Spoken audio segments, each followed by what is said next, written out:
H D Krishnappa ಭವಿಷ್ಯ ನುಡಿದಿದ್ರು. ನಮಗೆಲ್ಲ ರಾಜಕೀಯ ವನವಾಸ ತಂದ ದೇವೇಗೌಡ ತನ್ನ ದುರಂತಗಳನ್ನು ತಾನೇ ನೋಡುವ ಕಾಲ ಬರುತ್ತದೆ. ದೇವೇಗೌಡರಿಗೆ ದುರಂತ ಕಾಲ ಬರುತ್ತೆ, ತಮ್ಮ ದುರಂತಗಳನ್ನು ತಾವೇ ನೋಡುವ ಸಮಯ ಬರುತ್ತೆ ಅಂತ ಸಿಎಂ ಸಿದ್ದರಾಮಯ್ಯ ಹಾಸನದ ಸಮಾವೇಶದಲ್ಲಿ ಹೇಳಿಕೆ ನೀಡಿದ್ರು. ಮಾಜಿ ಪ್ರಧಾನಿ ಹಿರಿಯರು ತಮಗೆ ರಾಜಕೀಯ ಕಲಿಸಿದ ಗುರುಗಳು ಅಂತಲೂ ಲೆಕ್ಕಿಸದೆ ಸಿದ್ದು ಟಗರಿನಂತೆ ಗುಮ್ಮಿದ್ರು. ಆದ್ರೆ ಅಸಲಿಗೆ ಸಿಎಂ ಸಿದ್ದರಾಮಯ್ಯ ಬಾಯಿಯಿಂದ ಹೊರಬಿದ್ದ ಈ ಮಾತು ಸಿದ್ದರಾಮಯ್ಯದವರದ್ದಲ್ಲ. ಬದಲಾಗಿ ದೇವೇಗೌಡರ ಸಮುದಾಯದ ಒಕ್ಕಲಿಗ ನಾಯಕರೊಬ್ಬರು ನುಡಿದಿದ್ದ ಭವಿಷ್ಯ.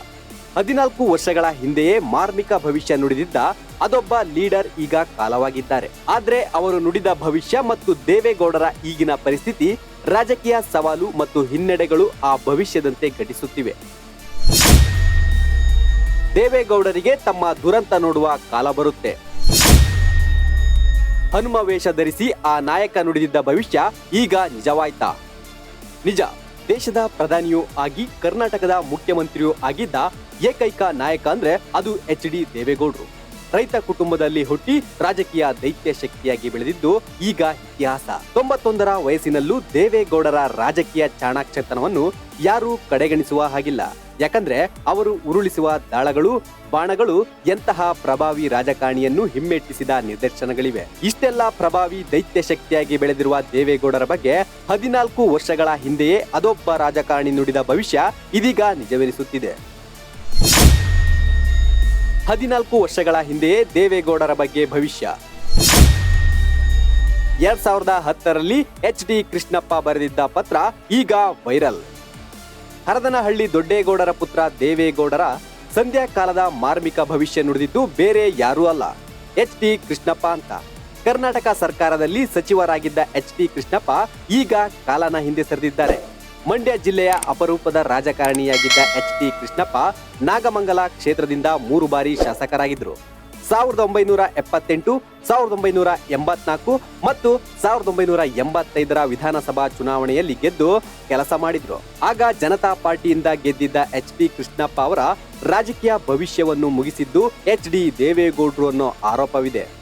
ಅದಕ್ಕೆ ಪುಷ್ಟಿ ನೀಡುವಂತೆ 14 ವರ್ಷಗಳ ಹಿಂದೆ ಅವರು ನುಡಿದಿದ್ದ ಭವಿಷ್ಯವನ್ನು ಹಾಸನದ ಸಮಾವೇಶದಲ್ಲಿ ಸಿದ್ದರಾಮಯ್ಯ ಉಲ್ಲೇಖಿಸಿದ್ದಾರೆ. ಹನುಮನ ವೇಷ ಧರಿಸಿ ಪತ್ರ ಬರೆದಿದ್ದ ಮಾಜಿ ಸಚಿವ.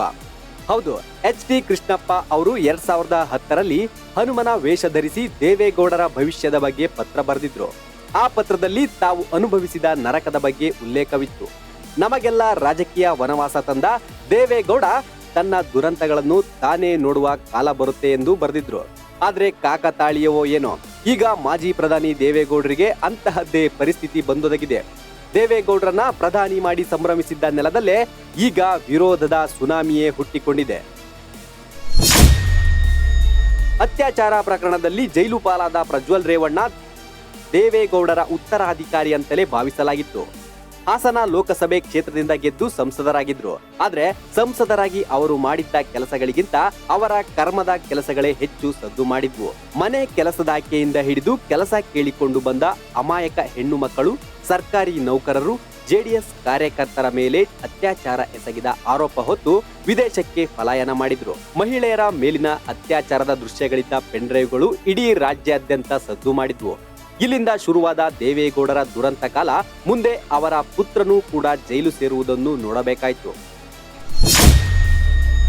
ಕಿಡ್ನಾಪ್ ಕೇಸ್ನಲ್ಲಿ ಎಚ್ ಡಿ ರೇವಣ್ಣ ಜೈಲು ಪಾಲು. ಅಸಹಜ ಲೈಂಗಿಕ ದೌರ್ಜನ್ಯ ಪ್ರಕರಣದಲ್ಲಿ ಸೂರಜ್ ರೇವಣ್ಣ ಲಾಕ್. ಇದೆಂತಹ ದುರಂತ ನೋಡಿ. ದೇವೇಗೌಡರ ಉತ್ತರಾಧಿಕಾರಿ ಎನ್ನಲಾಗ್ತಿದ್ದ ಪ್ರಜ್ವಲ್ ರೇವಣ್ಣರ ರಾಸಲೀಲೆ ಜಗಜ್ಜಾಹೀರಾಗಿ ಮೇ 30ರಂದು ಅರೆಸ್ಟ್ ಆದ್ರೆ, ಅದಕ್ಕೂ ಮೊದಲೇ ಅಂದ್ರೆ ಮೇ 4ರಂದು ಎಚ್ ಡಿ ರೇವಣ್ಣ ಮಗನ ಬಚಾವ್ ಮಾಡಲು ಹೋಗಿ ಜೈಲು ಸೇರಿದ್ರು. ಪ್ರಜ್ವಲ್ ರೇವಣ್ಣರಿಂದ ಅತ್ಯಾಚಾರಕ್ಕೆ ಒಳಗಾಗಿದ್ದಾರೆ ಎನ್ನಲಾದ ಕೆಆರ್ ನಗರ ಸಂತ್ರಸ್ತೆಯನ್ನು ಕಿಡ್ನಾಪ್ ಮಾಡಿದ ಆರೋಪದಲ್ಲಿ ರೇವಣ್ಣ ಪರಪ್ಪನ ಅಗ್ರಹಾರ ಸೇರಿದ್ರು. ಇನ್ನು ದುರಂತ ಅಂದ್ರೆ 1997ರಲ್ಲಿ ದೇವೇಗೌಡರು ತಾವೇ ಉದ್ಘಾಟಿಸಿದ ಪರಪ್ಪನ ಅಗ್ರಹಾರಕ್ಕೆ ಪುತ್ರ ರೇವಣ್ಣ ಸೇರಿದ್ದು ನಿಜಕ್ಕೂ ಊಹೆಗೆ ನಿಲುಕದ್ದು. ಇದರ ಮಧ್ಯೆ ರೇವಣ್ಣರ ಪುತ್ರ ಸೂರಜ್ ರೇವಣ್ಣರದ್ದು ವಿಚಿತ್ರ ಸ್ವಭಾವ. ಜೆಡಿಎಸ್ ಕಾರ್ಯಕರ್ತರ ಮೇಲೆ ಸಲಿಂಗಕಾಮ, ಅಸಹಜ ಲೈಂಗಿಕ ದೌರ್ಜನ್ಯ ಆರೋಪದ ಮೇಲೆ ಸೂರಜ್ ರೇವಣ್ಣರನ್ನು ಜೂನ್ 23ರಂದು ಹಾಸನ ಠಾಣೆ ಪೊಲೀಸರು ಬಂಧಿಸಿ ಪರಪ್ಪನ ಅಗ್ರಹಾರಕ್ಕೆ ಶಿಫ್ಟ್ ಮಾಡಿದ್ರು. ತಾವೇ ಉದ್ಘಾಟಿಸಿದ ಜೈಲಿಗೆ ಮಗ ಮೊಮ್ಮಕ್ಕಳಿಬ್ಬರು ಜೈಲು ಪಾಲಾಗ್ತಾರೆ ಅನ್ನೋದನ್ನು ಸ್ವತಃ ದೇವೇಗೌಡರಿಗೆ ಅಲ್ಲ ಮತ್ಯಾರಿಗೂ ಅರಗಿಸಿಕೊಳ್ಳಲು ಆಗುವ ಸನ್ನಿವೇಶವೇ ಇಲ್ಲ. ದೇವೇಗೌಡರ ಮೊಮ್ಮಗನಿಗೆ ಸತತ 3 ಸೋಲು. ಮತ್ತೊಂದೆಡೆ ದೇವೇಗೌಡರ ಮತ್ತೊಬ್ಬ ಮೊಮ್ಮಗ ಅಂದ್ರೆ ಕೇಂದ್ರ ಸಚಿವ ಕುಮಾರಸ್ವಾಮಿಯವರ ಏಕೈಕ ಪುತ್ರ ನಿಖಿಲ್ ರಾಜಕೀಯ ಭವಿಷ್ಯ ಡೋಲಾಯಮಾನವಾಗಿದೆ. ದೇಶದ ಪ್ರಧಾನಿಯಾಗಿದ್ದ ದೇವೇಗೌಡರ ಮೊಮ್ಮಗ ನಿಖಿಲ್ ರಾಜಕೀಯದಲ್ಲಿ ನೆಲೆ ಕಂಡುಕೊಳ್ಳಲು ಸಾಧ್ಯವಾಗ್ತಿಲ್ಲ. ಅದಕ್ಕೆ ಸಾಕ್ಷಿಯೇ ಸತತ 3 ಸೋಲು. 2019ರಲ್ಲಿ ಮಂಡ್ಯ ಲೋಕಸಭಾ ಕ್ಷೇತ್ರದಲ್ಲಿ ಪಕ್ಷೇತರ ಸಂಸದೆ ಸುಮಲತಾ ವಿರುದ್ಧ ನಿಖಿಲ್ ಸೋತಿದ್ರು. ನಂತರ 2023ರ ವಿಧಾನಸಭೆ ಚುನಾವಣೆಯಲ್ಲಿ ರಾಮನಗರದಿಂದ ಅಖಾಡಕ್ಕಿಳಿದು ನಿಖಿಲ್ ಮುಗ್ಗರಿಸಿದ್ರು. ಇದಾದ ನಂತರ ಇತ್ತೀಚೆಗೆ ನಡೆದ ಚನ್ನಪಟ್ಟಣ ಚಕ್ರವ್ಯೂಹ ಭೇದಿಸಲಾಗದೆ ಅಭಿಮನ್ಯು ಸೋಲೊಪ್ಪಿಕೊಂಡ್ರು. ಇಂತಹ ಸೋಲಿನ ಸನ್ನಿವೇಶಗಳು ಬರುತ್ತವ ಅಂತ ಸ್ವತಃ ದೇವೇಗೌಡರು ಊಹೆ ಮಾಡಿಕೊಂಡಿರಲಿಲ್ಲ ಅನ್ಸುತ್ತೆ. ಒಟ್ನಲ್ಲಿ 2011ರಲ್ಲಿ ಮಾಜಿ ಸಚಿವ HT ಕೃಷ್ಣಪ್ಪ ಅವರು ಹನುಮ ವೇಷ ಧರಿಸಿ ನುಡಿದಿದ್ದ ಭವಿಷ್ಯವನ್ನು ಈಗ ಸಿಎಂ ಸಿದ್ದರಾಮಯ್ಯ ಮತ್ತೆ ಮುನ್ನೆಲೆಗೆ ತಂದಿದ್ದಾರೆ. ಆ ಭವಿಷ್ಯ ಈಗ ನಿಜವಾಗಿದೆ ಅಂತ ಹೇಳಲಾಗದಿದ್ರೂ ಅದಕ್ಕೆ ತಕ್ಕಂತೆಯೇ ದೇವೇಗೌಡರ ಪರಿಸ್ಥಿತಿ ಸೃಷ್ಟಿಯಾಗಿದೆ ಎನ್ನಬಹುದು.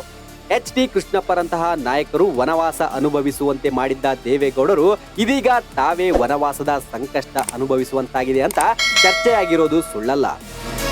Bureau report, boss TV. Latest ಹಾಗೂ ಇಂಟ್ರೆಸ್ಟಿಂಗ್ ಸುದ್ದಿಗಳಿಗಾಗಿ ಬಾಸ್ ಟಿವಿ ಕನ್ನಡ ಚಾನೆಲ್ನ ಸಬ್ಸ್ಕ್ರೈಬ್ ಮಾಡಿ. ಹಾಗೆಯೇ ಬೆಲ್ ಐಕಾನ್ ಪ್ರೆಸ್ ಮಾಡಿ. ಇದರ ಜೊತೆಗೆ ಫೇಸ್ಬುಕ್, ಇನ್ಸ್ಟಾಗ್ರಾಮ್, ಎಕ್ಸ್ನಲ್ಲೂ ಮಿಸ್ ಮಾಡದೆ ಫಾಲೋ ಮಾಡಿ.